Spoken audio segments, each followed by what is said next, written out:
All right, guys, man, we are in a series called Prayer of the Saints. And this is it's a series about really recognizing whether your prayer is a prayer that is engaging with the real God, right? It's a series where it's allowing you, or at least testing you, or giving you the litmus of asking, are my prayers indicative of me praying to a real God, to someone that's actually real and alive? Does it show that, right? And we saw in the story of Abraham, the prayer of Abraham, where Abraham's prayer to God was a prayer for people that he didn't even know, nor did he like, nor were they friends of his. He prayed for an enemy. He prayed for a city. He prayed for others, right? And this is how you know. This is how you know that you are engaging in a relationship with someone real. Because you begin to not talk about yourself all the time. It's okay to pray for your needs and stuff, but there is an indication in your prayer when you are communicating that you are talking for and you're praying for those who are in need of God, right? Cities, people. And Abraham prayed for them. He prayed for Sodom. He prayed for Gomorrah. He prayed for a wicked city. And we see prayers like Moses, who said, God, I don't want to pray for my glory. I don't want to pray for what matters to me, but Lord, I want to see I want to realign myself to your glory. I want to see you. I want my life to be changed and my life to know that I matter because of you and not my own personal sense. Do you find that in your prayer? A willingness to say, God, realign me? A willingness to ask God, would you take me where I'm at, the path that I'm walking down, and put me on the path that directs me towards knowing and seeing you more? Do you see that in your prayer? Because otherwise, you have to ask yourself, who are you praying to? Who are you engaging with? And we all want to be spiritual. We all want to have a sense of godliness in us. But the question is, are you really praying to God? Last week we talked about the prayer of Hannah. This prayer where this woman was searching and yearning and fighting and running for worth, seeking it and having a child or having the love of a husband. And then ultimately saying, God, I don't want that. The prayer was a prayer of surrender, saying whatever you give, whatever you don't give, does not matter. I give it all unto you. I surrender it to you. Prayer of surrender, right? Do you see that in your prayer life? Do you see that in your engagement with God? Because those are great indication that you are engaging in a real God. That's a great indication that you're engaging in real spiritual prayer. Otherwise, the question is, who are you praying to? Who are you engaging with all the time when you bow your head to ask for the food or bow your head at night before you fall asleep? Who are you engaging with? Right? And today's prayer, it's a great prayer. It's a prayer of David at the end of his life. And David begins to pray in such a way that showed how much he wanted, or how much his heart was for the Lord's. Right? His prayer was indicative of God's presence being in the center of his life. And his prayer was a prayer that wanted for his people to have that same change of heart, so that they too will have God at the center of their heart. And it was a prayer about giving. And that's one of the hardest sermons to preach always as a pastor, because when people come in and new to the church, they're always thinking like, dang, man, the pastor's talking about money again. Right? I don't usually talk about money. It's just because maybe one, I'm a coward. I don't like talking about it too much, because it seems kind of awkward. But oftentimes, money is such a huge part of what captures your heart. And if we are actually going to be engaging in a relationship and in a journey with God, the money has to be something that we have to bring up. And David actually brings it up. He brings it up in prayer. And how in the heart of generosity, in the heart of living generously, is an indication of real spirituality. A heart of not being cheap or not being selfish, right? It's an indication that there's real spirituality in your life. So we're going to engage in that today. We're going to see three things, right? First, we're going to see what David really wanted for his people, what he hungered for his people, 2, we're going to see how he gave that to them, how he offered that to them. And then 3, we're going to see how we can have of it. We can have even more of it. So 1, we're going to see what David really wanted for his people. As a king, as a servant of God, what did he want for his people? And how did he give it to them? And how can we have that? All right? So let me start with this. You know, one of Pastor's confession, one of my biggest thing in the church is this. I'd rather have quality than quantity, right? You guys follow me? Right? It's always quality over quantity. It's important to have a people whose heart is for God rather than having quantity of people who is religiously serving God. You guys follow me? Right? It's in my heart as I see things, progressing in our church, and I love it. I mean, I love the fact that we're serving. I love the fact that there are people in the background doing things. I love the fact that we're moving in a very healthy direction as a community. But one of my biggest fears as a pastor, and one of the things I always pray about is this, does my people, right, have God at the center of their heart? Are they captured by God, or are they merely doing religious activities for God, right? Are they obeying God simply because they're meant to be obeying God, or are they captured by God? And David had the same heart issue here. As we go into the context of First Chronicle, David had the same heart issue because what he wanted for his people, above all else, was he wanted their heart to be captured by God. He wanted their heart to have God at the center, at the core, at the very depth of who they are. He wanted that because he was a man, the Bible calls a man of God's own heart. That was his title. Because everything he did, I mean, even though he messed up a few times, or a couple of times, everything he did, David's heart was always, what will I do? What can I do? What shall I do to put God center in my actions? Right? And that's the picture where we're going to get to. So let me go to 1 Chronicles chapter 29. 1 Chronicles 29. Give me the context of Chronicles so that way you guys can understand what we're about to read. All right? So what did David want for his people? David wanted God to be at the heart of his people, right? His passion, his desire of his life was to get God's presence into the midst of his people. And this is what he did, right? Oh shoot. On the download thing, Stephen, I forgot to tell you. There's 2 pictures. There's one called a tabernacle. Can you put that up? Yeah. All right. Thank you. All right. So this is how the people of God used to worship him. This is called a tabernacle, right? And they didn't have a temple back then. They didn't have a church or anything like that. This was their church. It was basically a free-moving, nomadic church presence, right? So everywhere they went, they took this with them. They kind of set this up, created a tent, and that glowy thing in the back, right? That area is called the Holy of Holies.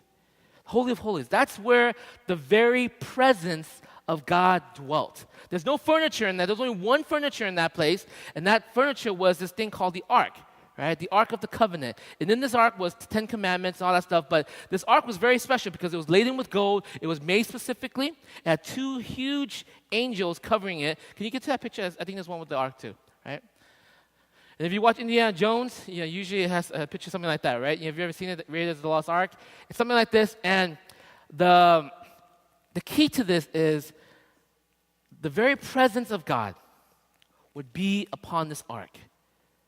And so where this ark was God's presence itself, right? God's presence would come, his glory, his brilliance, his Shekinah glory would be here upon this ark.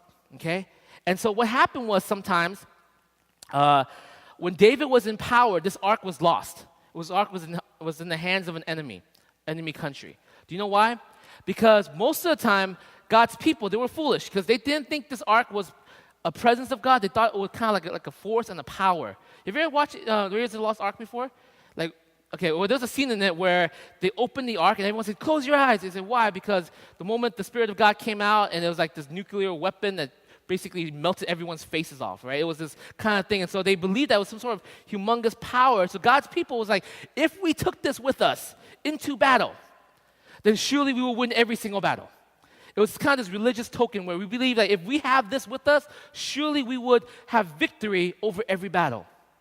And so they took it in as like this trinket. They took it in as a superstition. They walk with it into battle, and they said, here's this ark. This is where God's presence usually dwells. And so if we have this, we would win the battle. And guess what happened? They lost, right? They lost the battle, even with the ark there. And not only was it lost, someone took the whole ark away from them. And it was crazy. And it was this picture, it was a symbolic picture during the reign of King Saul, where the ark was outside of the presence of God's people. And King Saul, Israelites, they did what they were supposed to do. They were obedient to 10 commandments. They were obedient to the laws of God. They did what they were supposed to do, but God's presence was always remotely away from them, never at the heart of where they were at. It was always so far from them. And so King David, when he came into power, you know what he did? He went and he got the ark back.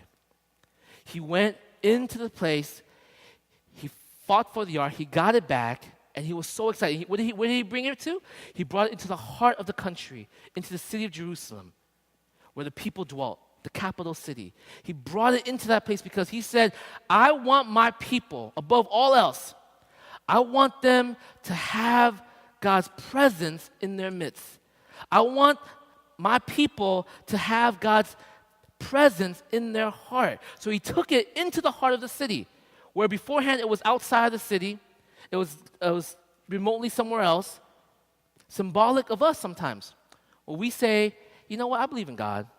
I obey God. I do the things for God. I religiously serve God. But something else has a title to my heart, right? Something else has captured my imagination and my will, my passion and my desire. Something else has come between me and my relationship with God, whether it's my career, my power, money, relationship, etc. You obey, but something else has captured you. Something else has taken control of you. There's no change in your heart. You guys follow me? And that was the relationship that God's people had with God. And David wanted to change that. You see, God was not in, they knew God, they served God, but God never was so deep in their heart that their hearts was changed by God. There was no change in their hearts. There was actions, there was religiosity, there was service, there was obedience. They did what everyone, if people looked at them and said, you know what, that person is doing what a religious, Christian, Israelite, Jewish person would normally do. And it's great, but the issue is, and the problem is, God is not there changing their hearts. Their heart isn't changed. There's no change in them. God is far. And so David's desire for his people was to have God's presence in the midst of them. Okay? To have God's presence in once again, capturing the core of their hearts.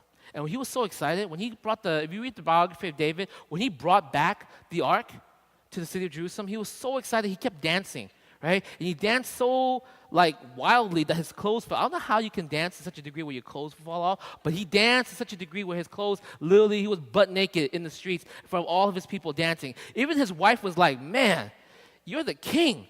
You're an embarrassment. What are you doing? Right? And David was like, dude, I would be even more undignified than this. The ark of my God is home. The presence of my God is back with its people. He lived with a desire to see his people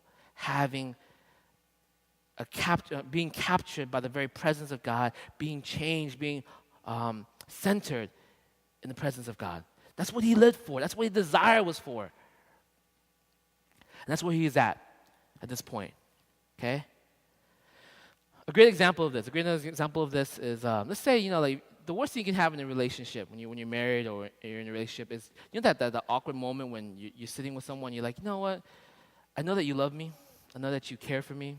I know that you are willing to sacrifice and serve me. I know that you're willing to do all of this for me, but I feel like something else has captured your heart. You're here, but you're not here, right? You're here and you're doing what you're supposed to quote unquote do as a boyfriend, as a husband, as a wife, as a girlfriend. You're doing what you're supposed to be doing, but something has captured your heart besides me. Right? Have you ever had that conversation? No? Is it just me? Right? Okay. Oh, man. All right. Anyways, right? You know, it's I'm just joking, wife. I'm just joking, baby. Right? And so, you know, and it's like that. And God the same way. He said, you know, I'm watching you. I'm with you. And I know that you're serving me. I know that you're willing to sacrifice. I know that you're willing to go the distance. I know that you're willing to do what I ask you to do. But for some reason, I know something else has captured your heart. You're here, but you're not here. You're here, but you're not actually in this place. You're here, but you're not actually engaging with me. I don't have your heart. Because why? Your heart isn't changed for me. There's no change in your heart. And so David, with all of his energy, with all of his heart, he said, I want God, you, to be in the midst of my people. And people, I want God to capture your heart. So he brings the ark home. Okay, that's the context of First Chronicle. He brings the ark home. But that wasn't enough for some reason. Having the ark itself was not enough for them. It didn't revive them. It didn't restore them. It didn't change their heart. It didn't do any of that stuff. So what did David do? How did he bring a change of heart to his people? He said, I will build for God a temple. A temple that no one has ever seen before, laden with gold and silver. I will build for God a home that will be so vast, so beautiful, so wonderful that when people of all the world come to look at it, and when my people come to look at it, they will know for certain that my God dwells here, that my God is in this place. I will build for God a temple for his presence to dwell, so that everyone will know, that they too will know that God is in the midst of their lives. He wanted to put together a temple, right? He put together a temple, and this is what he did as he prepared for this. Now, when he told God he's going to do this, God said, "All right, you can't build my temple because you are a man of war. You have blood on your hands. But I will let your son, who is a man of peace, Solomon, build my temple. You can prepare everything for me." And so David, in his last speech to the people, this is when he's dying now. He's old. He gets up and he begins to tell the people, "This is what I'm going to do. This is what I'm going to do, because what I really want is for my God to be at the heart of you. I want my God to capture and change your heart. So what I'm going to do is I'm going to build this temple for the Lord." So watch. This is what he does. Look at verse 1 through 5, chapter 29. First Chronicles, chapter 29, verses 1 through 5. He basically said, I will give everything I have for this temple. Okay? Check it out. Then King David said to the whole assembly, "My son Solomon, the one whom God has chosen, is young and inexperienced. The task is great, because this palatial structure is not for man, but for the Lord God." This palatial structure, right? When's the last time you heard that? Palatial structure. It's huge. It's a palace, this temple. Verse 2, "With all my resources I have provided for the temple of my God, gold for the gold work, silver for the silver, bronze for the bronze, iron for the iron, and wood for the wood, as well as onyx for the settings, turquoise, stones of various colors, and all kinds of fine stone and marble, all of these in large quantities. So I prepared for this with all my resources." Verse 3, "Besides that, in my devotion to the temple of my God, I now give my personal treasures of gold and silver for the temple of my God, over and above everything I have provided for this holy temple." So on top of everything I have provided already, I'm going to give my personal treasures to God. Verse 4, 3,000 talents of gold, gold of Ophir, and 7,000 talents of refined silver for the overlaying of the walls of the building, for the gold work and the silver work, and for all the work to be done by the craftsmen. Now, who is willing to consecrate himself today to the Lord? So what did David say? Basically, he said, I'm going to build this temple. My heart and my reason for building this temple is because I want you, my people, to have a heart change, to remind yourself that God is in the presence. I want him to be in the midst of you, not on the outskirts of your life. I don't care that you're obedient. I don't care that you do all the stuff that you're supposed to do as a people, as a church, as a community. That does not matter to me. What matters most to me is God changing, working in your life. And because the ark wasn't enough, David said, I will build for God a temple. And this temple will be a sign that God is in the midst of your presence. And this is what I'll do. 3,000 gold, I will provide the gold, the silver, all the stuff that needs to be provided with the resources of the country. But on top of that, I will give my treasures. Okay, what did it say? It said 3,000 talents of gold, 7,000 talents of silver. Now, money-wise, it's really hard to do conversion, but I tried my best, right? So let me give you some math here real fast. 1 talent is 75 pounds, basically. 75 pounds, okay? 1 talent is 75 pounds. 1 pound of gold, today's economy, is worth $1,281. You guys follow? Okay? So 1 talent is 75 pounds. 1 pound of gold in today's economy is $1,281. Right? So, no, 1 pound.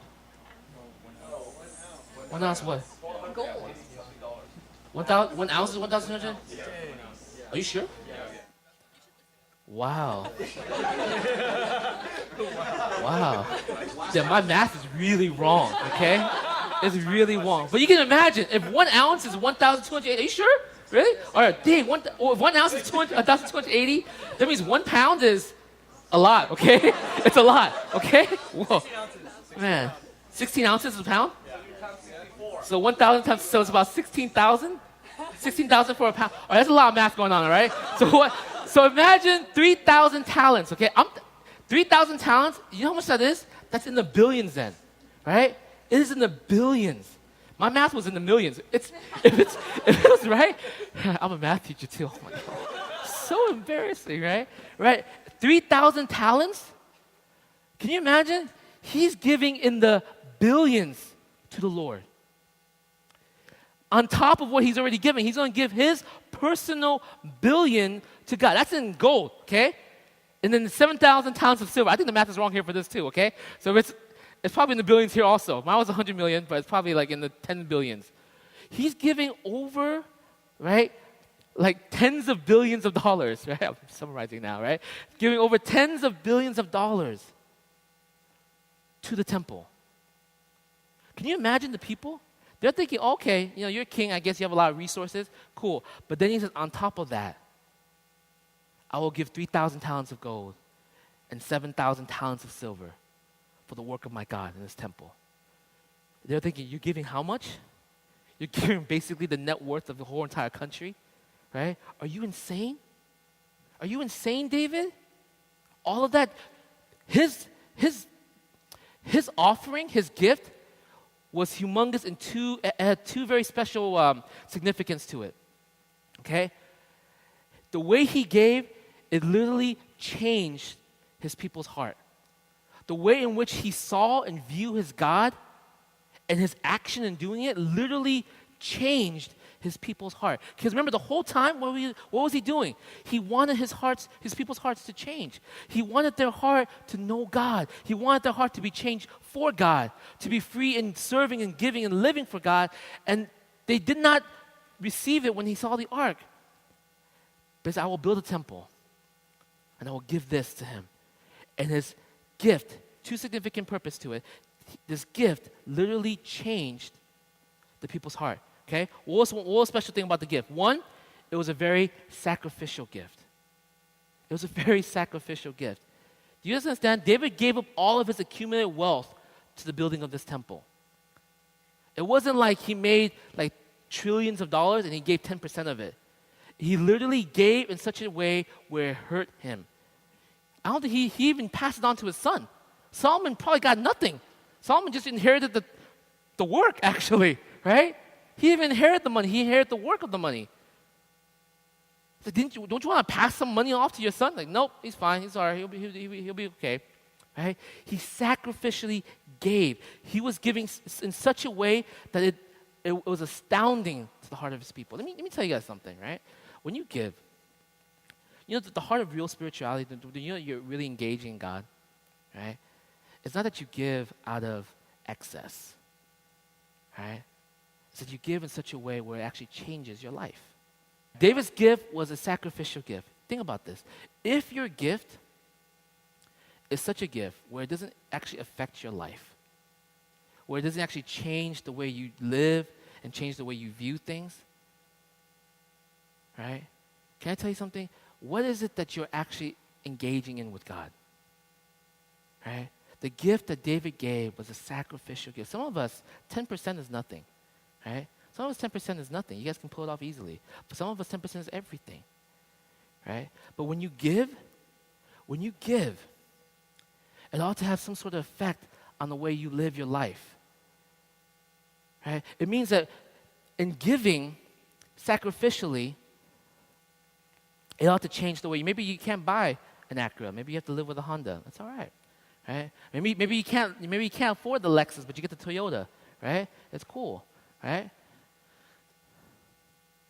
Maybe it means that you can't live in a 5-bedroom house. Maybe it's a 3-bedroom house. Maybe it means that you can't go on the 2 vacations, but maybe 1 vacation. See, the gift that you give ought to somehow affect the way you live. It ought to somehow get into a point where it forces you to change the way you live. Because when you do that, it is an indication that now this is not about you. Now you're actually engaging in someone. You're engaging in someone that's actually transforming and changing your heart. You guys follow me? When you are beginning to come to a place when you are going to give, and people are thinking, are you crazy? Why would you do that? Imagine David giving out billions of dollars, and people are like, what are you doing? Are you insane? Billions? Like, cut it down a little bit. Put in the 100 million. We can build a great temple with a few $100 million, right? I mean, we'll get some cheap laborers and they can make it even for cheaper. Like, why are you putting in so much? Because what David was trying to teach his people was this. He was trying to teach his people, if you truly tell me you engage in a real God, if there's a real relationship with this God, then there must be some sort of change to your life as you engage in Him. And one of the indications that there is change is how you use and how you work with your finances. Now, I know you guys are thinking, dang, PT just wants me to give to the church. I've told you so many times, right? It doesn't matter where you give it to, as long as you give it to somewhere. You can support a missionary as much as you like. You can support any campus ministry. You can support any other church if you like. That's not the point. My point is, are you giving in such a way where you are responding to your God? Do you know you are responding to your God when it actually begins to affect the way you live? When you actually have to sit down and say, well, maybe we have to wait a few more months to go on this vacation instead of going on this day. Maybe we need to not buy this car today or tomorrow, but wait till next year to get it. Maybe I have to hold up a little bit in doing this because this is what I'm engaging in. See, does it affect your life? See, David's sacrificial gift, his action did something. It began to stir the people's heart. I'll show that in a second. It began to stir his people's hearts. Okay? Second thing about David's gift, that it was motivated by grace. How do I know that? Look at verse 14. Look at verse 14. Or actually, 10 to 14. Let's go 10 to 14.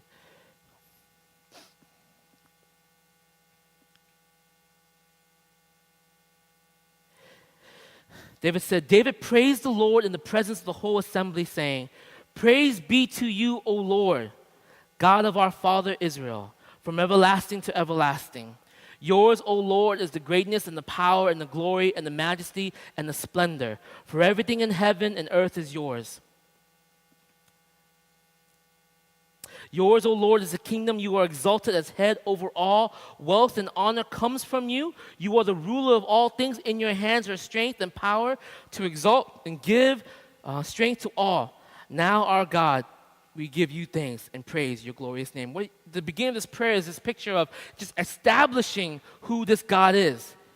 See, David was reminding his people, do you know who it is that we're giving and we're offering to? This is the God who has made all things, and by him all things are made. Everything that we have belongs to him. Everything that he has bestowed was originally his. Everything, every honor, every gift, every skill set, every financial blessing that you have has been his from the beginning, giving unto you. It was his unto you. And then verse 14 says, but who am I? David's like, who am I? You are King David, man after God's own heart, right? And who are my people that we should be able to give as generously as this? Everything comes from you, and we have given you only what comes from your hand. We are aliens and strangers in your sight, as were all our forefathers. Our days on earth are like a shadow without hope. O Lord our God, as for all this abundance that we have provided for building you a temple for your holy name, it comes from your hand, and all of it belongs to you. Right? I know, my God, that you are test the heart and are pleased with the integrity. All these things I have given willingly and with honest intent. And now I have seen with joy and how willing your people who are here to have given to you as well. You know what David is saying here? David is recognizing something. He's recognizing God's grace in his life. He's not saying, God, I'm giving to you because, you know what, you gave me all this, I'm going to hook you back up, right? He's not saying, hey, God, I guess it's my duty here to give you this. He's saying, who am I? I was a tiny shepherd boy out in the farmlands. I was just, living off of, shearing sheep and fending off wolves and tigers and lions. That's all I did. And yet you gave me the ability to stand as king. You opened the doors and the opportunities for me to walk through to stand as king. Who are my people? We were nobody. We were foreigners to you. And yet you call us your own people. Who are we? Everything that we have was yours. See, David in his prayer, David in his action, 1, it was sacrificial. 2, it was motivated by grace. And when that was the condition, what happens? The result was his people changed. Let me give you some example here. His sacrificial gift. I knew when I was at AKPC, right? Like, it's a small church, so every time someone gives, people know. It's really weird because, like, if there's a huge giving, like, our offering will just jump up real fast, and then people who do the counting, they all get surprised, like, whoa, what just happened, right? And I remember it was this brother who, wherever he went as a job, his first paycheck, no matter what, right? He always gave it to the Lord, without question. His whole entire paycheck. We're like, hey, you can give half, bro. You don't have to be all like. But the thing was, he didn't do it in a way that he was trying to, hey guys, I'm writing a paycheck for y'all. He literally just gave it, and everyone else who was like, counting the money were like, whoa, hey, he must have a new job, right? Like, our offer just jumped like 3,000 times. Like, what happened? And like, it's crazy. It just went from like this to that, and every single time it happened, we're like, whoa, right? But his action, what his action did? It taught every brother to at least your first paycheck, give something away, right? That's why I always joke. When you have your first paycheck, do something with it, right? Bless someone with it. Because his first he didn't do it because he wanted the accolades. He did it secretly. He just wrote a check, put it in, that was it. It was meant to be the person who did the counting to know. But of course, our church is small, and everyone just talks so much, like, wow, so-and-so. Right, whoa, so-and-so, like, wow, he really went up this time, right? It was like this kind of conversation, and then the problem was, because of that, because it was weird, but because of that, every brother who learned to get a job learned that their first paycheck, they should do something with it. It just changed the way they acted, changed the way they were. Very sacrificial in their giving, right? Motivated by grace. When I was in college, there was these staff members that we did discipleship with us, right? They would come, they would discipleship, and without fail, they will always buy us lunch. Like, and we didn't think anything of it. It was like, oh yeah, free lunch, woohoo, right? We're like college students, we have free food, let's eat. Bible study? Sure. Right? I'll do Bible study. So where are we having lunch today? Oh, nice, right? There was usually that kind of conversation until one day somebody just kind of like had an epiphany, and it's just like, hey, how is so-and-so paying for all this? And then we're like, I don't know, right? And then we kept like asking the question, so how's so paying for this? And then we'll be in their car, we're driving, we'll see their gas tank like really low, right? Like super low. And they're like, hey, shouldn't you get gas? He's like, no, I think I can push it for another 30 miles, right? I was like, are you sure? Right? And then we kept noticing that was the lifestyle. Like, because he would give in such a gracious way to us, right, he would take away from other areas of his life.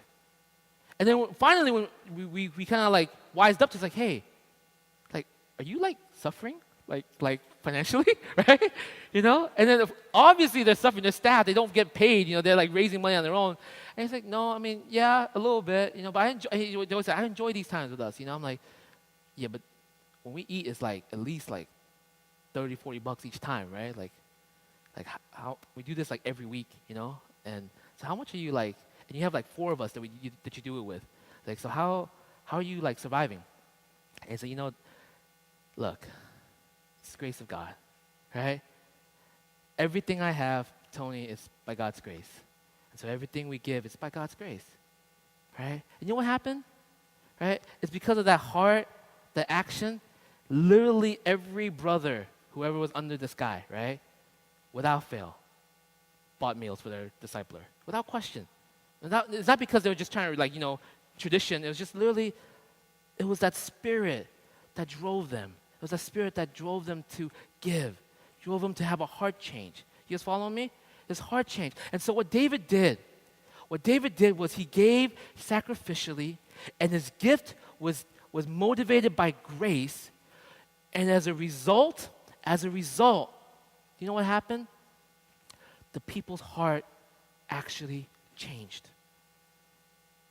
Because they saw their king and they saw the sacrifice he made in the billions, right? And they saw he was not a man that was motivated by, you know, a sense of pride or honor. He was motivated by grace. He prayed a prayer that was so God-centered. He prayed a prayer that recognizes that everything came from God. He prayed such a prayer. And they realized, my king actually understands his God. That he would give in such a way because he realizes God has given him in such a way. We have this problem with our finances. We're like, God gives us like a handful of jelly beans, right? And God says, you know, just take it, enjoy it when you want to. But, you know, if I ask to use it for someone else to enjoy, please give it back, right?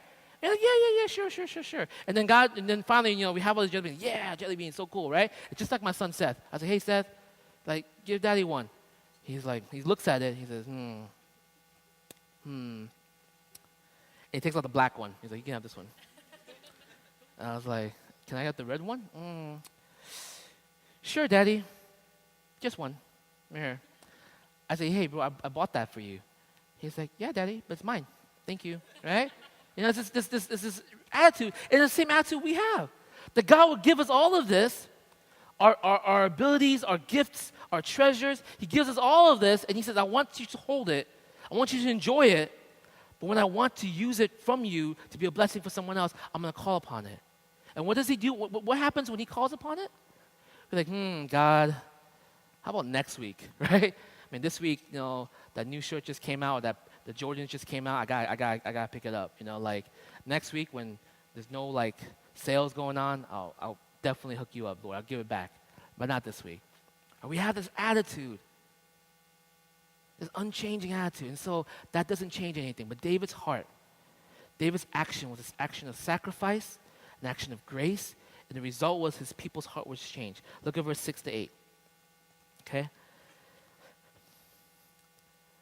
Then the leaders of families, the officers of tribes of Israel, the commanders of thousands and commanders of hundreds, and the officials in charge of the king's work gave willingly. They gave toward the work on the temple of God 5,000 talents and 10,000 derricks of gold, 10,000 talents of silver, 18,000 talents of bronze, and 100,000 talents of iron. Any who had precious stones gave them to the treasury of the temple of the Lord in the custody of Jehiel the Gershonite. Right? The people rejoiced at the willing response of their leaders, for they had given freely and wholeheartedly to the Lord. David the king also rejoiced greatly. Now, because my math is wrong, I'm pretty sure what they gave was wrong here too. But imagine this, okay? David gave 3,000 talents of gold. They were giving in the tens of thousands, right? They were giving in the whole entire GDP of their country was given to this temple, was given to this ministry, was given to this mission of this temple. You guys realize that? They basically took the whole entire gross domestic product, right, of their nation and offered it into this temple. Now you're thinking, why would they do that? Why would they do that? Can you imagine America doing that, right? Took the whole entire GDP of America and just offered it to the church? Holy moly, right? That would be like life-changing, you know? Imagine they took all of this and they offered to the temple. They offered into ministry. The temple was a place that was used to bless the widows, the orphans, the foreigners. It was used to take care of the sick, the hungry. It was used to take care of those in need. See, they gave to ministry. The people looked at their money, saw their king, and basically gave into this temple. Why? You know why? Because their heart was changed. You guys recognize their heart was changed. It was an actual change. Look at verse 9. It says this: they gave freely and wholeheartedly. Freely basically means they gave without guilt. They gave without boundaries. They gave not because someone told them to give. They gave because they wanted to give. They freely gave. And wholeheartedly means they gave it without complaining. They gave it without whining. You ever see people who actually give, but they don't really give? They give because they want you to acknowledge that they gave. Like, hey, I bought this. Remember me because I bought it. Right? Here, I'm going to write a check. Oh, man, this is going to be so painful for my life, but I'm going to write it because I love you guys so much, right? They gave it, and you're like, oh, yeah, I'm going to take it, right? But I'm not so sure where you at, but I'm going to take that money, right? For sure, right? They gave, people give not wholeheartedly, but their hearts, these guys' hearts were changed. Absolutely 100% changed. Because why? They saw their king, one man, give up his whole entire fortune for the service of God. And they saw in his action why. Why did he do it? Because of the grace of God working in his life. So the people was like, if my king can sacrifice and give such a way, then what have I been doing? What have I been doing? Where's my priorities have been? Where have my priorities been? Where am I at? Who am I? You see, his action, his heart, his prayer changed the heart of his people. His action literally changed his people's hearts.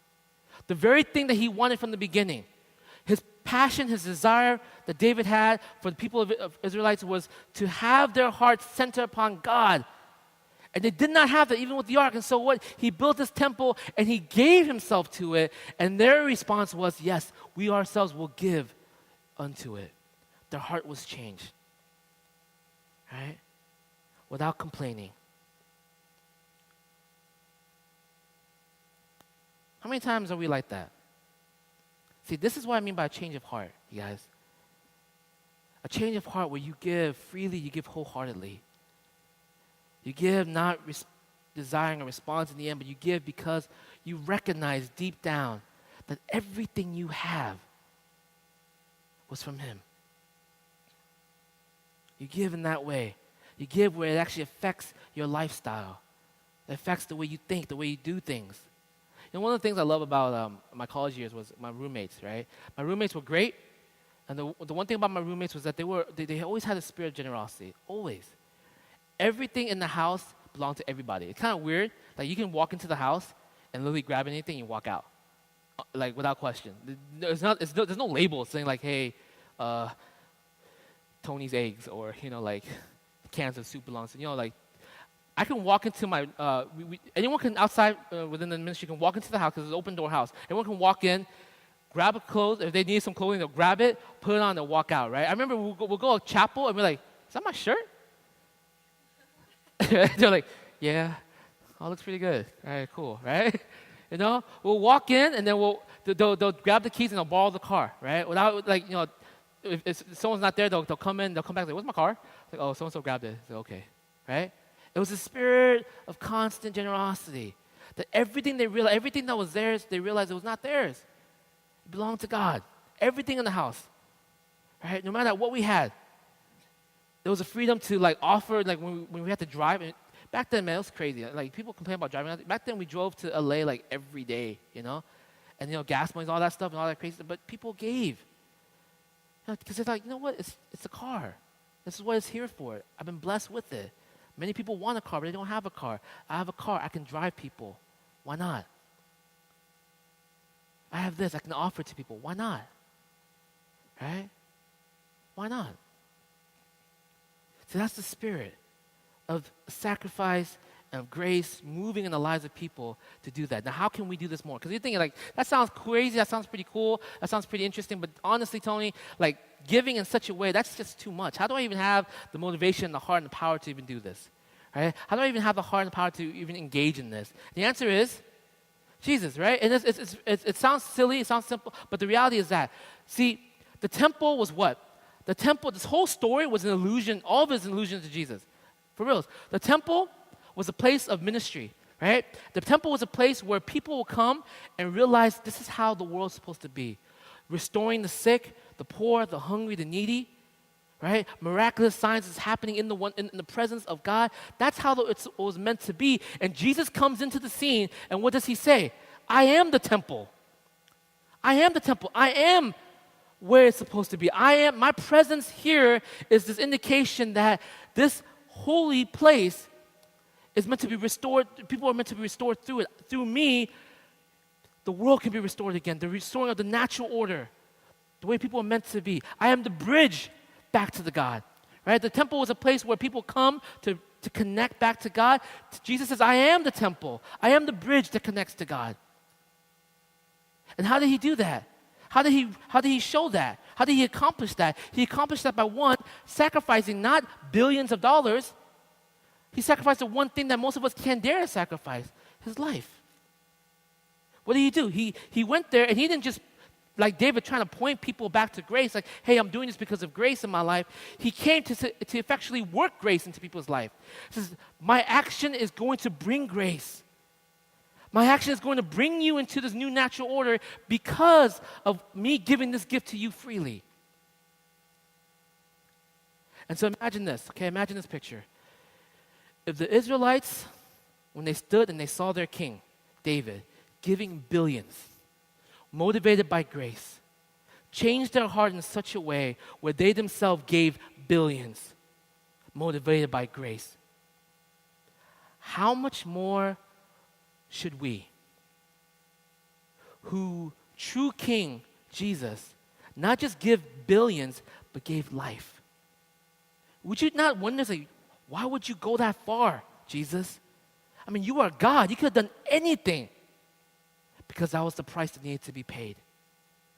Why would you go that far, oh God, to do this? Because that was the price. If it was billions, I would pay it. But what was needed was life itself. And I would give it. Who am I that I would deserve such a gift, oh God? You're mine.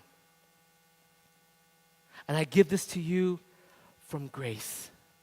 I'm the one that reminds you that grace is given. And when we understand that, captured by that, what happens?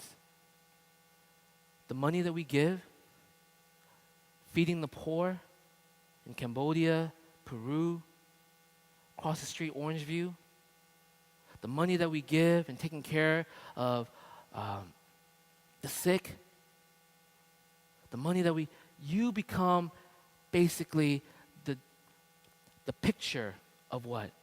Of grace and sacrifice of Jesus Christ to the world around you. Right? They were changed because of David's sacrifice. It was like David did this, sacrifice and grace, and his people were changed. Jesus Christ's sacrifice affected grace, and we are changed. And when we go and we begin to live a life of sacrifice, motivated by grace, what do you think is going to happen? You, in part, begin to work in God's presence, God's life, and God's purpose into the life of people around you. Imagine that. Imagine you living sacrificially for your neighbor, for your friends. Imagine you living in such a way where you're not asking anything in return. You're just giving. You're offering. And people are like, why? Because I've been given so much. This is nothing. Imagine that, and you become the bridge, you become the channel of blessing to the people around you. What was this prayer about, you guys? What was his heart of the prayer about? David wanted his people heart to be captured by God. Is your heart captured by God? Is he center of what you do, or is he at the remote outskirts of who you are? And are you just merely religiously going through the options, religiously acting, religiously doing the obedience, but not captured by God, not changed by God?